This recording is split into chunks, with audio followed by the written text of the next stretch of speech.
Hello guys, welcome back to my YouTube channel. ಇವತ್ತಿನ ವಿಡಿಯೋದಲ್ಲಿ ತುಳಸಿ ಗಿಡವನ್ನು ದಟ್ಟವಾಗಿ ಯಾವ ಥರ ಬೆಳೆಯಬಹುದು ಅಂತ ಕೆಲವೊಂದು ಗೊತ್ತಿರುವ ಟಿಪ್ಸ್ಗಳನ್ನು ನಾನಿಲ್ಲಿ ಹೇಳ್ತಾ ಇದ್ದೇನೆ. ಇದಕ್ಕಿಂತ ಮೊದಲು ಇನ್ನೊಂದು ವಿಡಿಯೋ ಹಾಕಿದ್ದೆ ನಾನು, ತುಳಸಿ ಗಿಡ ಯಾವ ಥರ ಬೆಳೆಯೋದು ಹೇಳಿ. ಸೊ ಆ ವಿಡಿಯೋ ನೀವು ನೋಡಿಲ್ಲ ಅಂತಾರೆ ಈ ಲೈಕ್ ಕಾರ್ಡಲ್ಲಿ ಹಾಕಿರ್ತೀನಿ, ನೋಡಿ. ಇದು ನಮ್ಮ ಅಮ್ಮನ ಮನೆಯಲ್ಲಿ ನೆಟ್ಟಿರುವಂತಹ ತುಳಸಿ ಗಿಡಗಳು. ನಮ್ಮಮ್ಮ ತುಂಬ ಚೆನ್ನಾಗಿ ಅದರದ್ದು ಗಾರ್ಡನ್ ಮಾಡಿದ್ದಾರೆ. ಈ ತುಳಸಿ ಗಿಡವನ್ನು ಆದಷ್ಟು ಪೂರ್ವ ಅಥವಾ ಉತ್ತರ ದಿಕ್ಕಿನಲ್ಲಿ ನಟ್ಟು ತುಂಬ ಒಳ್ಳೆಯದು.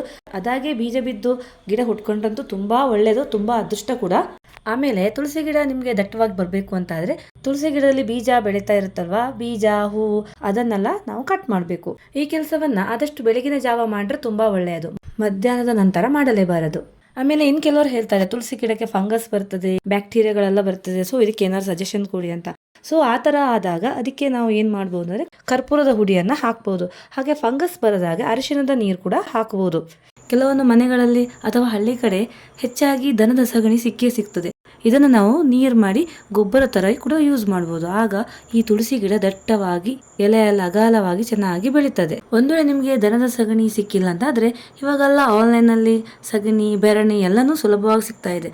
ಹಾಗೆ ಒಂದು ಗ್ಲಾಸ್ ನೀರಿಗೆ ಸ್ವಲ್ಪ ಸಗಣಿ ಅಥವಾ ಬೆರಣಿ ತುಂಡು, ಸಣ್ಣ ಬೆರಣಿ ತುಂಡು ಹಾಕಿ ಓವರ್ ನೈಟ್ ಇಟ್ರೆ ಬೆಳಿಗ್ಗೆ ಟೈಮಲ್ಲಿ ಸಗಣಿಯಲ್ಲಿರುವ ಅಥವಾ ಬೆರಣಿಯಲ್ಲಿರುವ ಅಂಶಗಳೆಲ್ಲ ನೀರಿನ ಜೊತೆ ಸೇರಿರ್ತದೆ. ಆ ನೀರನ್ನ ನೀವು ತುಳಸಿ ಗಿಡಕ್ಕೆ ಹಾಕಿದ್ರೆ ತುಳಸಿ ಗಿಡ ದಟ್ಟವಾಗಿ ಚೆನ್ನಾಗಿ ಆಗ್ತದೆ. ಇನ್ನೊಂದು ವಸ್ತು ಏನಂದ್ರೆ, ಇದು ಎಲ್ಲರ ಮನೆಯಲ್ಲಿ ಹೆಚ್ಚಾಗಿ ಸಿಗುವಂತಹ ವಸ್ತು. ಇದನ್ನು ನಾವು ಲಿಕ್ವಿಡ್ ಫರ್ಟಿಲೈಸರ್ ಆಗಿ ಯೂಸ್ ಮಾಡ್ಕೋಬಹುದು. ಅದೇ ಕಾಫಿ ಪೌಡರ್.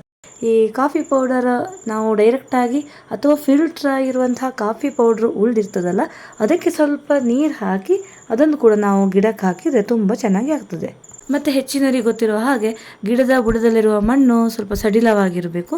ಹಾಗೆ ಸೂರ್ಯನ ಬೆಳಕು ಬೀಳ್ತಾ ಇರಬೇಕು, ಸ್ವಲ್ಪನೇ ನೀರನ್ನು ಹಾಕ್ತಾ ಇರಬೇಕು. ಇದೆಲ್ಲ ನಾವು ನೀಟಾಗಿ ಪಾಲಿಸ್ಕೊ ಬಂದರೆ ಗಿಡಗಳು ಚೆನ್ನಾಗಿ ಆಗ್ತದೆ. ತುಳಸಿ ಗಿಡ ನೆಡುವಂತಹ ತುಳಸಿ ಕಟ್ಟೆ ಅಥವಾ ತುಳಸಿ ಪಾಟ್ ಏನು ಹೇಳ್ತೇವೋ ಅದು ಸ್ವಲ್ಪ ಅಗಲವಾಗಿದ್ರೆ, ಅದರ ಮಣ್ಣು ಹಾಕುವ ಜಾಗ ಇದೆಯಲ್ಲ ಅದು ಅಗಲವಾಗಿದ್ರೆ ತುಳಸಿ ಗಿಡಗಳು ಚೆನ್ನಾಗಿ ಆಗ್ತದೆ ಅಂತ ನನ್ನ ಭಾವನೆ. ಲಕ್ಷ್ಮಿ ಆಗಿರುವಂತಹ ತುಳಸಿ ಮಾತೆ ದಪ್ಪವಾಗಿ ದಟ್ಟವಾಗಿ ಕಾಡಿನ ತರ ಬೆಳಿಬೇಕು ಅಂತ ಎಲ್ಲರಿಗೊಂದು ಆಸೆ ಇದ್ದೇ ಇರ್ತದೆ. ಯಾಕೆಂದ್ರೆ ತುಳಸಿ ಗಿಡ ಚೆನ್ನಾಗಿ ಆದಷ್ಟು ಅವರಿಗೆ ಲಕ್ಷ್ಮಿ ಪ್ರಾಪ್ತಿ ಆಗ್ತದೆ, ಐಶ್ವರ್ಯ ಅದೃಷ್ಟ ಆ ಮನೆಗೆ ಸಿಗ್ತದೆ ಅನ್ನುವ ನಂಬಿಕೆ ಇದೆ. ಇಲ್ಲಿ ಹೇಳಿರುವಂತಹ ಕೆಲವೊಂದು ಟಿಪ್ಸ್ನ ಫಾಲೋ ಮಾಡಿದ್ರೆ ಗಿಡಗಳು ಚೆನ್ನಾಗಿ ಬೆಳೀತದೆ. ಪ್ರಯತ್ನ ನಮ್ಮದು, ಫಲ ದೇವರಿಗೆ ಬಿಟ್ಟದ್ದು. ಸೊ ಈ ಮಾಹಿತಿ ನಿಮಗೆಲ್ಲ ಇಷ್ಟವಾಗಿದೆ ಅನ್ಕೋತೀನಿ. ಲೈಕ್, ಶೇರ್, ಸಬ್ಸ್ಕ್ರೈಬ್ ಮಾಡೋದನ್ನು ಮಾತ್ರ ಮರಿಬೇಡಿ. ಹಾಗೆ ಈ ಒಂದು ನವಿಲು ನಮ್ಮ ಮನೆಗೆ ಮಿಸ್ ಮಾಡದೆ ಬರ್ತಾ ಇರ್ತದೆ. ಹಾಗೆ ನಾವು ಕೂಡ ಮಿಸ್ ಮಾಡೋದಕ್ಕೆ ತಿಂಡಿಯನ್ನು ಕೊಡ್ತಾ ಇರ್ತೇವೆ. ಚೆನ್ನಾಗಿರುವ ಸೀನ್ನೊಂದಿಗೆ ಈ ವಿಡಿಯೋವನ್ನ ಮುಗಿಸ್ತಾ ಇದ್ದೀನಿ. ಬಾಯ್ ಬಾಯ್.